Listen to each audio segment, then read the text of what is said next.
Hello and welcome back to Interpreting India. As the world looks to emerge from the shadow of the coronavirus pandemic, 2022 so far has been defined by precarious geopolitical relations, drastically shifting economic trends, and a rapidly evolving technological landscape. This season, we at Carnegie India are examining many of the challenges and opportunities that India will need to confront in the coming decade. I'm your host, Priya, and in this episode, we are discussing developments related to blockchain in India. Collaborative technologies like blockchain promise the ability to improve business processes between entities in any domain, radically lowering the cost of trust. In this episode, we discuss the adoption and limitations of blockchain in the Indian context. And joining us today to discuss this topic is Mr. Sarang Bhoyar. Sarang is currently the head of Blockchain Center of Excellence at the National Payments Corporation of India. He has more than 2 decades of rich IT experience across technologies, roles, and geographies. Previously, he has worked with Infosys, with his last appointment at Infosys being that of its blockchain program manager. His past experience of setting up offshore development centers in India for global clients enabled him to set up blockchain centers of excellence from the ground up, and now he's on a mission to make blockchain technology mainstream. Sarang, welcome to Interpreting India. Thanks a lot, Priya. Thank you. Sarang, if I could start right at the beginning, what is novel about blockchain technology? Why is everybody talking about it? Actually, nothing much. If you really look at what blockchain is all about or how the blockchain is made, so you will find the components which have been there for decades, if not years. Okay, so just take the example, cryptography and hashing. Nothing new. All our passwords have been secured through this hashing mechanism. So if you see your password actually never travels from your client to the server. What goes is the hash of your password, so that server never knows what exactly your password is, but it can definitely tell whether this is the right password or not, because it is a hash of that password. And this is a very clever mechanism which is used in blockchain. It's very useful because while the data is getting circulated all over the nodes, all over the world, only person who is required to see it would be able to see it. Rest can verify it, but cannot see it or cannot understand it. So this is a very unique way of looking at things, that you don't know what it is, but you can tell whether this is right or not. This is the first part of it, and this has been there for a long time. Then the peer-to-peer network. So nothing new about it. There has been peer-to-peer networks there. We know about torrents where people send files here and there one-on-one without going through anything for all good, bad reasons. It has been there, right? Then the distributed databases. Nothing new. The distributed database concept has come long time back to bring in the resiliency so that there is no single point of failure and you have the copies of the data all over. So this is one of the concepts that is also used in blockchain. Then the asymmetric encryption. So where there is a public and private key infrastructure. So I keep my private key and I give my public key to everybody. Everybody knows public key but can't figure out the private key out of that. And using that, I can actually transact the asset that is on blockchain on my name using my private key. Everybody else knows it because they know my public key. So all these things have been there all the time. So what makes it novel? So the novelty is bringing all these things together to deliver a solution to a long pending problem.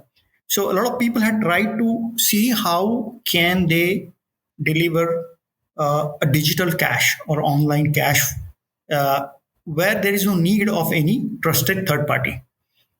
Many experiments were done before that and they did not go that well. But in this particular case, all these things, along with a very clever incentive mechanism, has been, proposed by this person or group of person whom we know as Satoshi, and it has worked extremely well till now. So that is the most novel part of this. Right.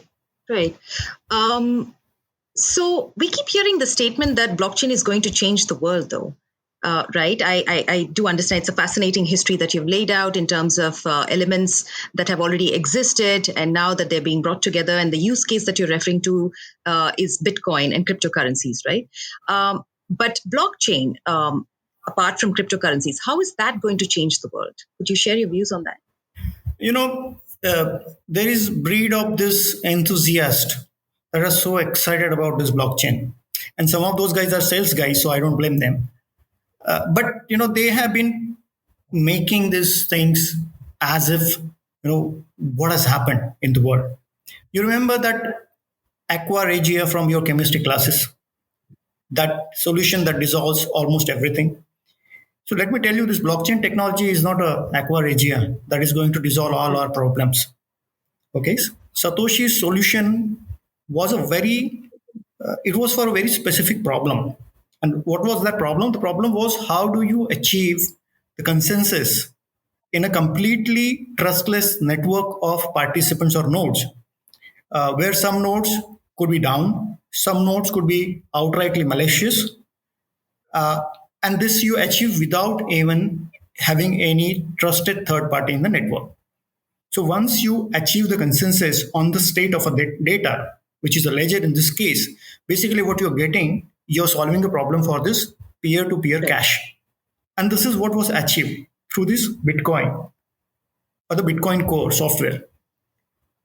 Now, initially when it came, the crypto enthusiasts jumped on the bandwagon, and there were a lot of companies and they tried out, and all the solutions were around crypto, some or the other form.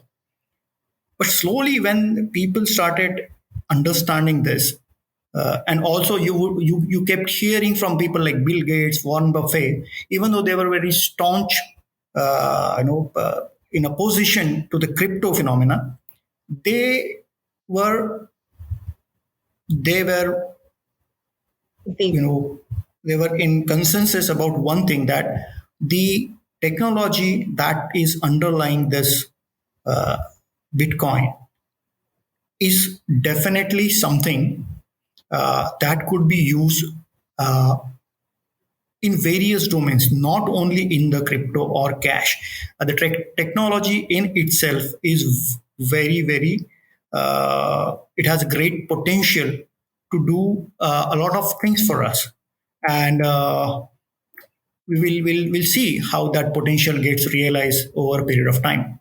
So that question, I'll just that is the answer. Whether it will change or not, we will know in a short period of time. right. So that actually, sort of moves right into my next question. So, can you tell us a bit about what other use cases might exist for blockchain beyond cryptocurrencies? What is the simplest way to find out what those use cases are? Okay, so I'll take you to the initial phenomena. What was happening? Why this technology was getting driven? So it was kind of a FOMO kind of a phenomena, the fear of missing out. So everybody was talking about it. Big people were talking about it. And then let's say a CEO or MD just lands up in some conference, and there a tech guy talks about, this big thing, blockchain is coming and it's going to change the world and this and that. And then this CEO will just come and call the CTO, boss, what are you doing? What are you doing about blockchain? We need to do something because everybody's talking about it. Then somehow the technical team will find some consultant, whoever he finds, and then they'll say, boss, I want something on blockchain. But what something? So they will try to find something in the company, which is whatever business process or application, and they'll try to do something on blockchain just for the sake of saying that we have done this POC on blockchain. So it was a clear case of people trying to fit a solution into a problem. It was not a solution for the given problem. It was just like force fitting that technology into something, and that that drove this phenomena for quite some time, where a lot of companies did a lot of POCs. And then eventually the outcome was that, oh, it doesn't look like it is suitable for this particular business process or this problem.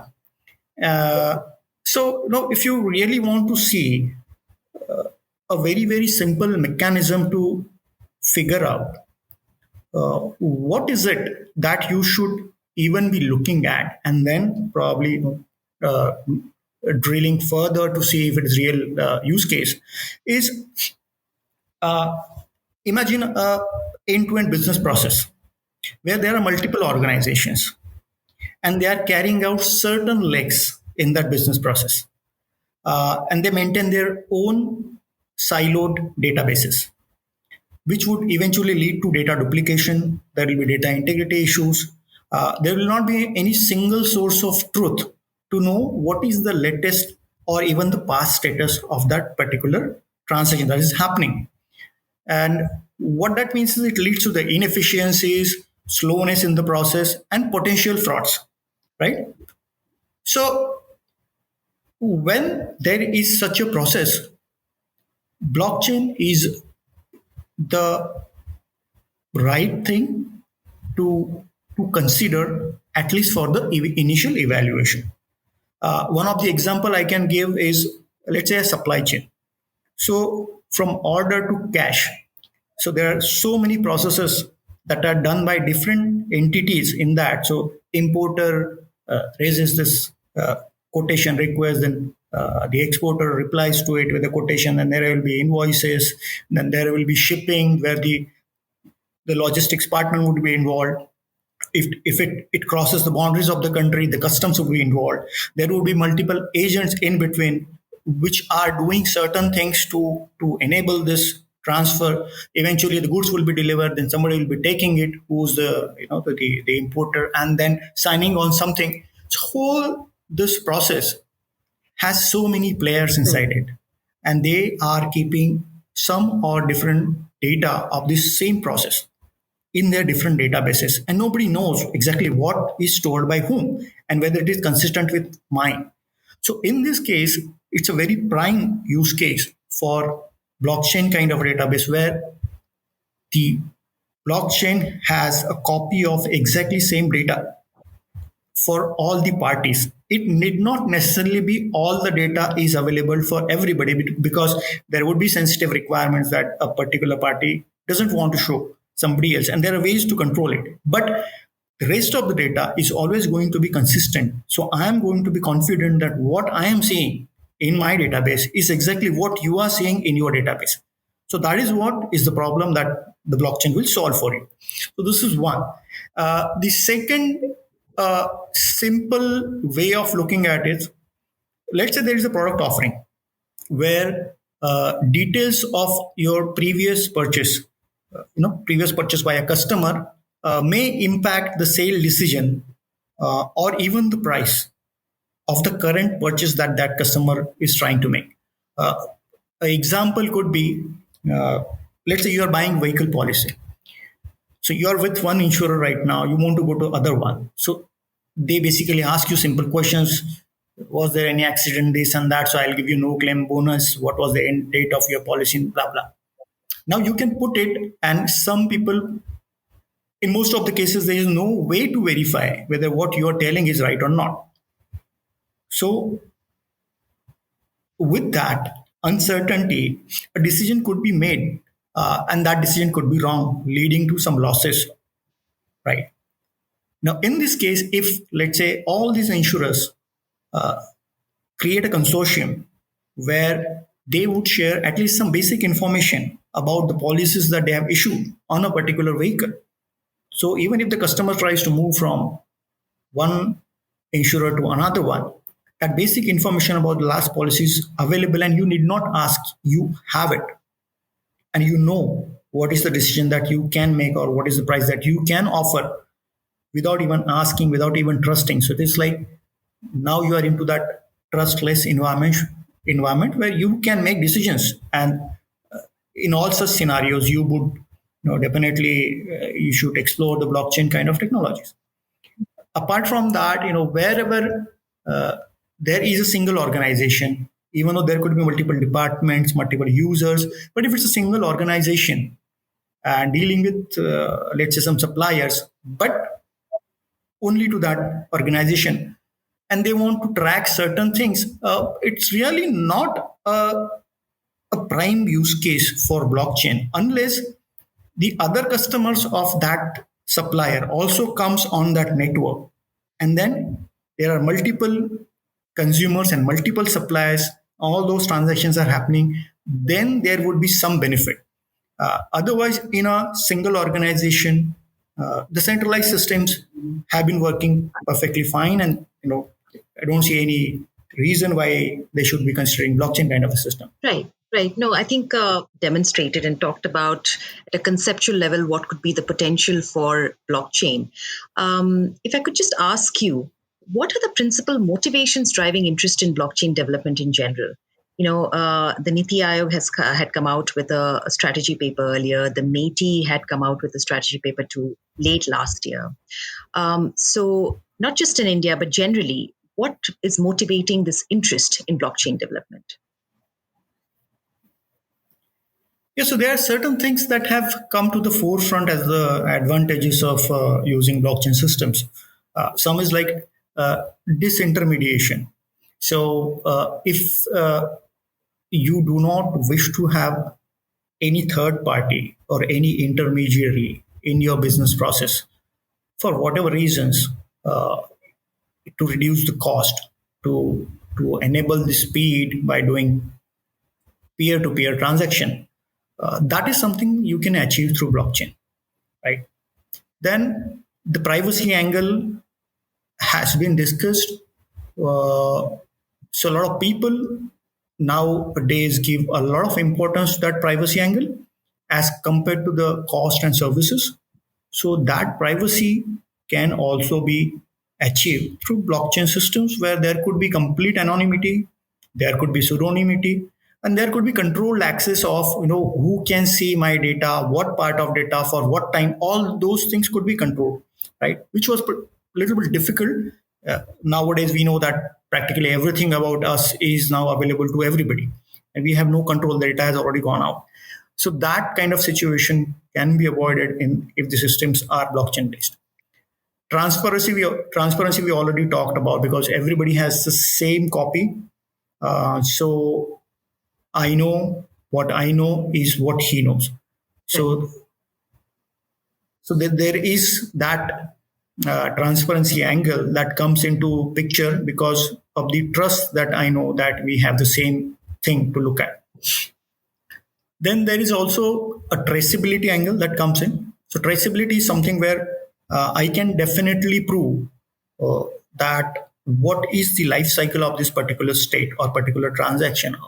Or if you put it into the real world, if I want to know from where this product is coming, so that traceability we can get that in this system because whatever has been recorded on the blockchain is immutable. So it would be very difficult for somebody to fudge the data that is telling that this coffee is coming from Colombia, but actually it has come from Mysore. So that kind of stuff. So basically, I can trace the provenance of what I am using. Uh, we also talked about cryptography has been used very extensively, so that provides enhanced security. We can also get increased efficiency and speed in many cases by avoiding the paperwork, and because the transactions are almost real time, there's no need to wait for other party to come up and all. So there are ways to see if the inefficiencies of the legacy system can be addressed in this system, in the blockchain system. And obviously there are uh, this concept of smart contract has been much talked about in the blockchain system where you basically code something and that code becomes the law. So if you want to enforce certain things on the parties that are involved in a transaction, so the current way is you do the paperwork, then if parties do not follow that, then you go to the court of law. How about we code this? So what does that mean is that I will write a smart contract, which is basically the execution of certain steps if certain conditions are met. And at the beginning of the contract itself, both parties sign on it, and then that contract is distributed to all the nodes. And upon meeting certain conditions, the contract gets executed.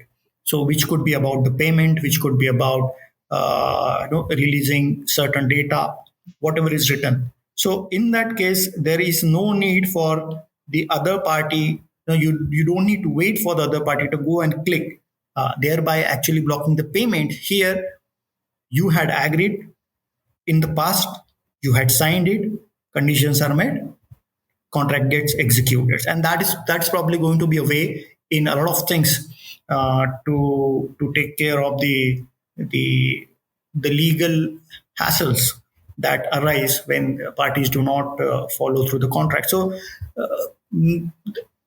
on a big scale, these have been the drivers, these have been the advantages that people have been looking at whenever they want to do some kind of development in the blockchain or want to explore blockchain for their business processes. You've talked about the advantages at length that blockchain potentially provides. I was wondering if you could delve a little bit into, some of the disadvantages that it might pose. Yeah, so one thing is about we are talking about replicating a data, even though if not full, in parts across multiple nodes, right? So today you are having, let's say, a master copy of a data, and then for backup purposes you keep two more copies, and for DR purposes one more. So probably there is a factor of three or factor of four multiplied by four that you're keeping. Now, when you go to the blockchain kind of system, now you're talking about multiplying it not only by four, also by number of participants or number of nodes in that network. So that would lead to a huge space requirement to store the data. While it can be limited, but still data needs to be replicated, so there is a need of providing huge space. While space or memory is getting cheaper, still we should consider this. Secondly, there is an encryption. So data, some of my data which I consider private or sensitive, but had to be put on the blockchain. So it is on the blockchain, though in an encrypted form. And till the time I am securing my private key properly, I should not worry about. But that is like, today, with whatever computing powers and whatever knowledge that is there, we are saying that it's pretty safe in the age where the quantum computing is coming. And you probably don't know what kind of computational powers it would unleash, whether it will be able to break the encryptions that we have created today. We consider very safe today. This is this has been discussed and studied by various scholars and researchers at this point. But if my data in any form is lying with the other node, this is a risk, probably a future risk, but it's still a risk, and people do consider that as a risk and not very open to sharing things just because the blockchain technology requires you to share certain things. So these are the things, and then there are, because the technology is new, and people are very much comfortable with the technologies, the systems that have been there for ages. There are skill sets available. People are very much trained. They can solve the problems very easily. If you just suddenly move to a new system, there could be disruptions in the business. So this change is something that everybody wants to make seamless, risk-free, and even though if it takes time and the benefits come a little later, so that change management is something that we'll need to do. It's a very different way of thinking about the systems. It's not just one more language that has come into picture. It's a very different way of thinking. So it requires a lot of training for your technical and non-technical staffs, for operations and everybody. So that's a big change. That makes sense. In a way, it's almost as if the ecosystem or the institutions around will have to change. It'll be an institutional or an ecosystem change, right? At this particular juncture, I was wondering if you could share with us what sort of developments in blockchain are taking place in India? Are we seeing any practical applications at scale happening? Could you give us some examples if there are any? So the one of the best use cases for blockchain is about the identity, and second, I would say the government services. If you look at India, it's very, we need to be proud about it, and it has the infrastructure that is not there even in most developed countries. So you look at this, you have the identity problem solved by Aadhaar already. You have bank accounts for most of the Indians through the Jan. You have uh, like unbelievable payment system and payment network created by NPCI. We have account aggregators coming in, which is going to provide a legitimate framework to aggregate the data and provide services. We also have the ONDC coming in for the e-commerce. Now we have this amazing systems that are already there or going to come. So if we can figure out a way by using blockchain technology to put all these things together, if we are able to do that, it would deliver wonders, specifically in the space of government services, which have been always accused of inefficient, time consuming, costly. If you get all these things together through blockchain, you would see something that world has never seen. And I'm pretty confident that a lot of work is happening on that front, and you would see the results as and when it is declared. So, government of India and also the state governments are very much supportive of exploring the blockchain technology for various use cases, not only in the public services but also in the private, because end of the day this adoption and the development and research is mainly carried out by the private players. So by making the strategy pretty clear, trying to lay down the standards for the players to come in and develop the things which would eventually fit together, because standards are already there and you are giving a common vision of what exactly you want to achieve thereby. So even though the number of players participating could be huge, but what they develop would eventually fit together, right? So this way, whatever is happening in India, and whatever steps have been taken by the central and state governments, I think it's in the right direction. You would see the results. Many state governments have already published certain data about their experiments that they did. Some did around the land registry, some did around the the travel pass, which during the COVID times could prove that the person had actually been vaccinated and when and how and all that. So those systems are built on blockchain. Government of Maharashtra had also released the blockchain sandbox for the startups uh, to start doing experiments using those sandboxes.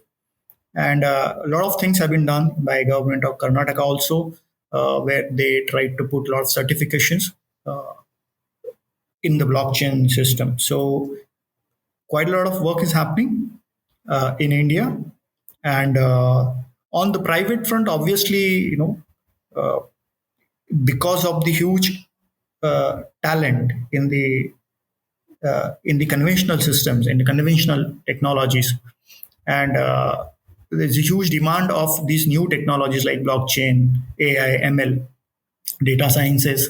So we have that talent pool which was trained in old technologies, are mastering that. It's much easier for us to just retrain them into these new emerging technologies. So they obviously they sensed it long time back and started retraining the people and making those available for the emerging technologies. So that way, they did both the things. They not only started their own research on the technology to deliver their own products, which they would eventually market.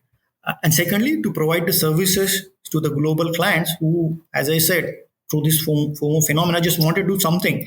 And the existing knowledge of these companies, of doing the business with them, and this new technological knowledge actually provided much higher value added services to their clients. So net on a private side also, we are much better placed. Right. But if I could just play the devil's advocate for just a minute here, blockchain has been around for at least a decade now. It's as old as Bitcoin. And as you mentioned earlier in the episode, many of the building blocks are really not new. They've been around, right? Why is it still an emerging technology? And if I could just, probe a little further, what are the practical challenges or impediments that are hampering the speed of blockchain adoption? Could you delve into that a little bit, please? See, first problem I would mention is the skilled resources, skilled people. We have huge chunk of people that are skilled, experienced in the existing technologies, legacy technologies. But if you really look at the skills in the blockchain, there is very little. So people are thinking like, I'll do a 6 months course from some training agency, and they start putting themselves as the blockchain developer. These are not really the blockchain skills that are required for the adoption that I am talking about. These were okay for the POCs. If you talk about the real blockchain coding, the actual blockchain developer should be actually 5 to 10 years experience in the existing conventional technologies. He or she should know a couple of programming languages very well, should know the databases, how to work with those, because then you are going to distribute it, right? Distributed layer. You should know the messaging, how messaging happens. You should know how to connect the networks, that is peer to peer, right? Once you know all these things that were done in the conventional, and then probably you just understand what the blockchain framework is. What is the meaning of blockchain? When I say I am creating a blockchain, what do I really need to do? So it is not a language that is there that you just learn and you start making blockchains. It is, you need to put together certain principles and certain services, and then you get the system that you can call blockchain. So the skilled people right now is very limited. I hope that with this uh, talent crunch and the salaries of blockchain developers skyrocketing, these experienced people would actually pick up blockchain pretty fast, and the industry that is looking at these kind of skill would get those that supply pretty soon, instead of just relying on a half year experience or 1 year 2 years experience blockchain developer who can probably take a guidance but not do anything else on top of that. So that is one problem. And this is global. This is not about India. This problem is global. Secondly, the use case selection, I already said, right? People didn't ask that basic question of why. Why are we doing this? So they went into it just because they had to do it. And then when the outcomes of that POC came, it didn't give the right picture to the management or the any confidence that we should pursue this further. Is it anyway useful, or we should just drop it? So that also, the early starters, some of those dropped off because probably they got the impression that, oh, this is not something for us. Maybe somebody else will do it, right? Then next comes with the regulatory gray areas. So the regulations around the the cryptos and tokens hasn't been clear. Some countries have done a good job to encourage certain types of businesses. Rest are still figuring out what do they really want. Because so look at this. people went ahead and they had a very bad impression about the blockchain, because the first thing that came to their mind after hearing the word blockchain was actually a Bitcoin and cryptocurrencies. And then there was this huge hue and cry about banning everything, banning blockchains and all that. See, the point is, let's say somebody commits a murder using a knife. You cannot ban steel, right? Blockchain is a technology. Bitcoin or cryptocurrency is just one application of it. The way steel is a one metal, and the knife is just one application of it. Taking the same example, I can say even you can't ban all the knives. There are some knives that you use in the kitchen to cut the vegetables, right? So it is not the blockchain that you should be banning or regulating. Rather, you should be encouraging, because it's a technology and you make best use of it. And over a period, people, government, regulators have understood this part, and they started doing things around the gray areas in the regulation to ensure that they encourage the development in the blockchain. And I think things are going well. Maybe it could have been faster, but still well, right? There are the many use cases of the blockchain actually involve the consortium, and this consortium, if you look at it, it's a very funny thing. So there are competitors coming together. I mean, those were in the cutthroat competition.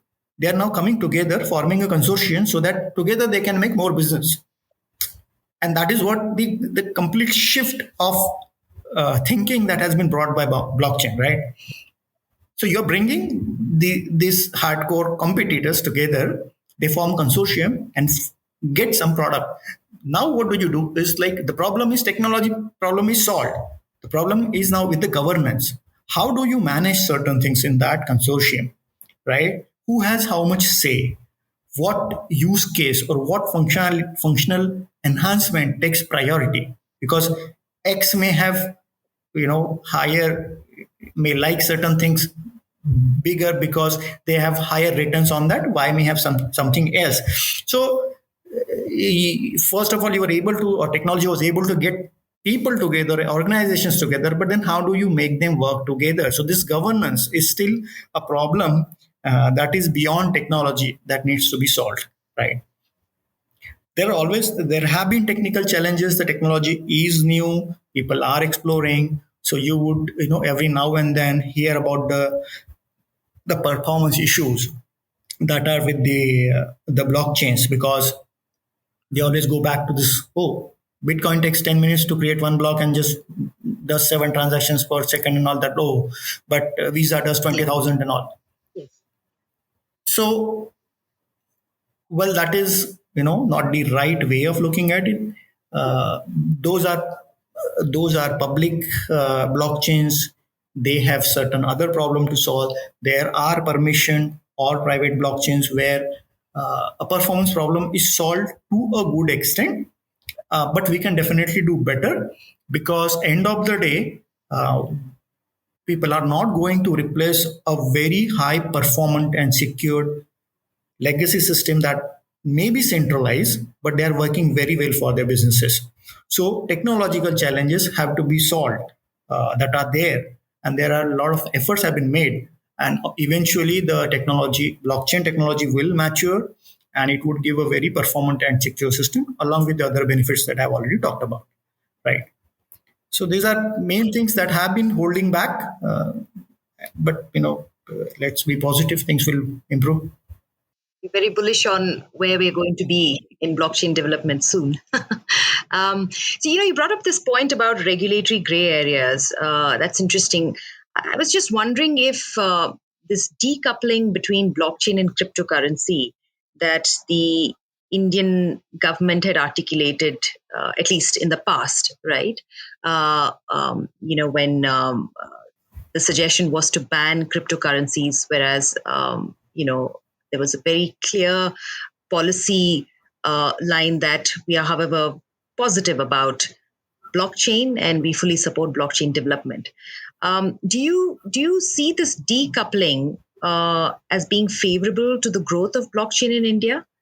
Could this decoupling pose a potential hindrance to blockchain's development or expansion down the line? No, definitely, definitely. As I said, with this decoupling, now you know what is steel and what is knife very clearly, right?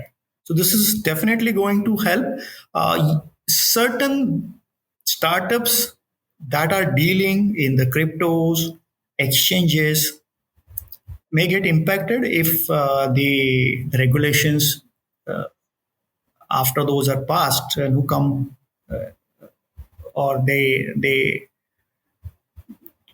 do not allow it or ban it or regulate it in a other manner, those people may get impacted. But from the blockchain technology, the pure blockchain technology point of view, anybody who's working in that space is only going to get motivated and get more assistance in that. Not going to be an issue as such. If I could pivot a little bit now to what the landscape is internationally, could you tell us a little bit about what the practical applications or use cases for blockchain are that are emerging in the international landscape? Which countries are at the forefront of developments in the space, and where do we stand in India in comparison? If you see, because it started in US, obviously US is there. China has picked up very well. Some people even say that they are doing better than US. We are a little bit lagging, but don't worry about it because we have certain things to address. But as soon as we pick up the space, I think then we would go on the top.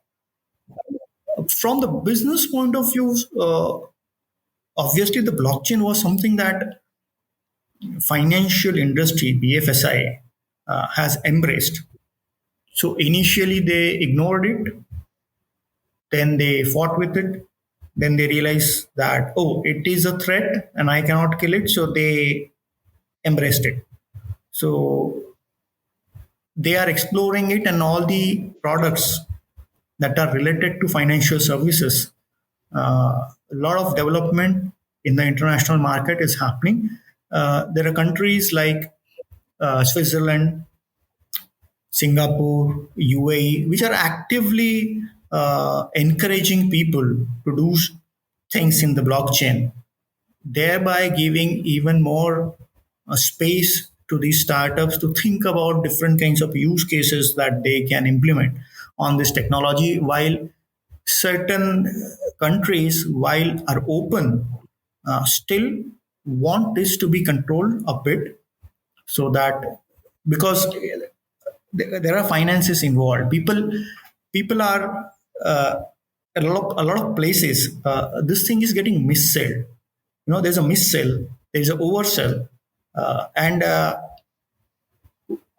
it is being sold as an investment to people to make very quick bucks, 1,000 times, 10,000 times, and just you just put something and get out of it, and then you would be fine.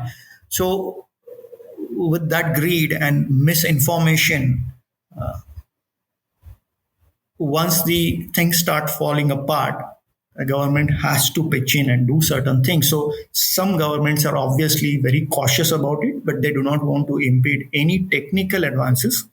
So they do have regulations around that. So there's a huge development in the financial sector.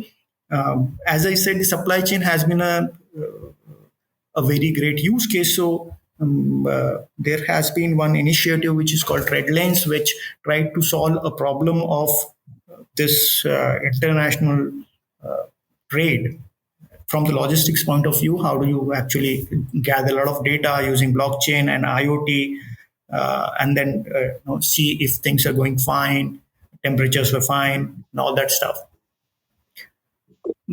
Public services also, as Dubai had declared that they would be fully blockchain based governance very soon. So they are exploring this complete government services on blockchain. China, most of the mining of Bitcoin happens in China. So all the coins, ICOs, a lot of cryptos that originated from there, and with that also came different kinds of payment apps that primarily deal in the cryptos, because the rest of the payment in China is done by other two parties. So that is how it is. China has also uh, released its form of CBDC. It's not very clear at this point how much of that is really a blockchain. Okay. But as and when more details come out, probably we'll know whether it's a pure. It's definitely not pure blockchain. Whether it's a hybrid or it's not even blockchain, we'll know about it. It doesn't matter actually. But yes, by that's a that's an example that a lot of countries would take and starts exploring this much faster.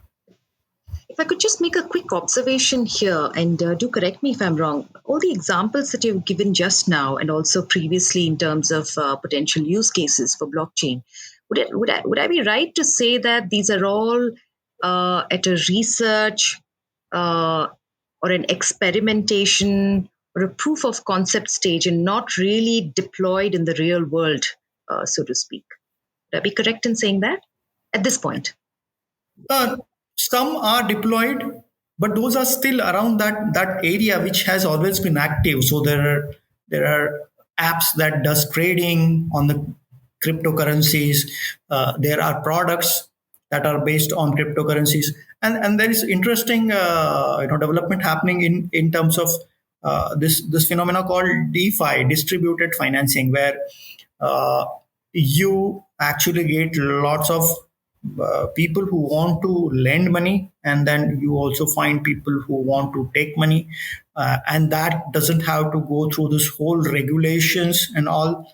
So while it is still, because it's unregulated and there's a huge risk, it still enables the micro lending, right? So, and people are okay to give only small amount, so even if they lose it, they're fine with it, but if they get it back, they do get a handsome return on it. While a person who wants a very small amount, for example, somebody is a vegetable vendor, wants just 200 rupees for one day, because today he'll buy it with 200 and he'll sell for 300 and pay some 20-30 rupees interest on that and return it, right?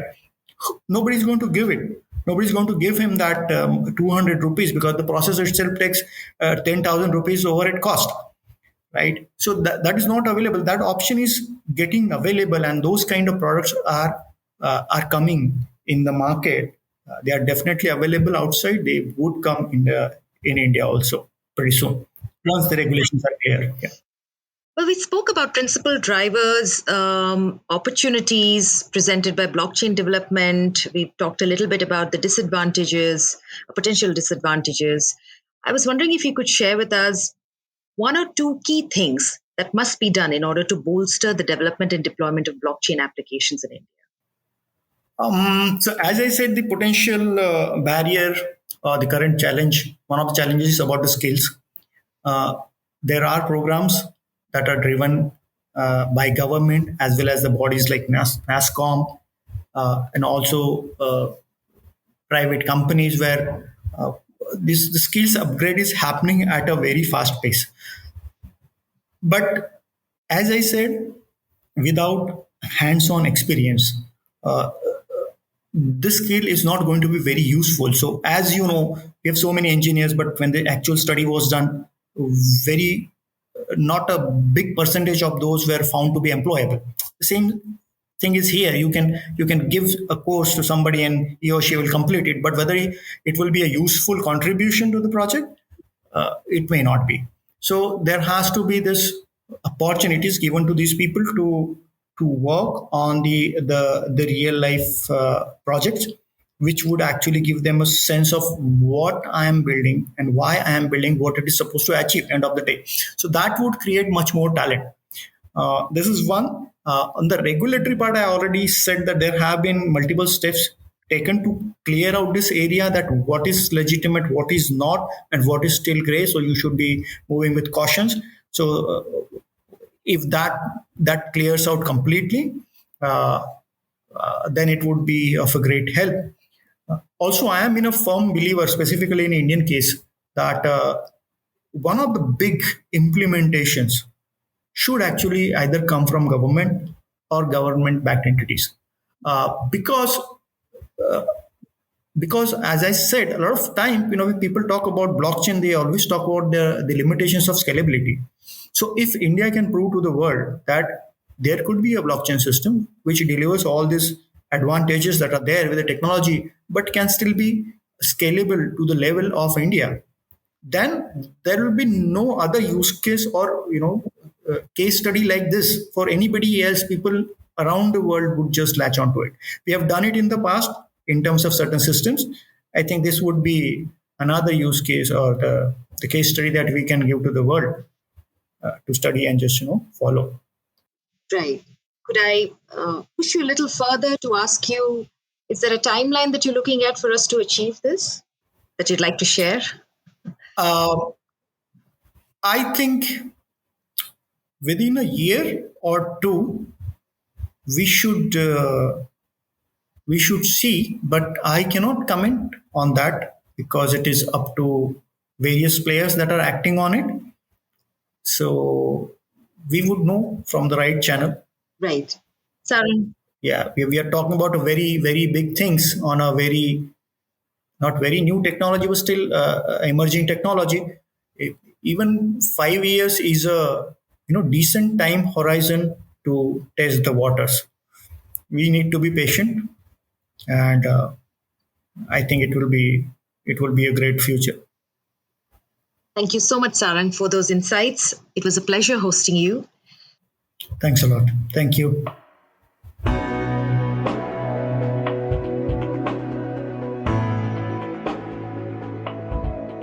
We'll be back in 2 weeks with a new episode.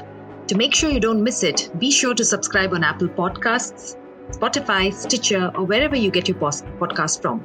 To learn more about our research and team, you can visit us at carnegieindia.org.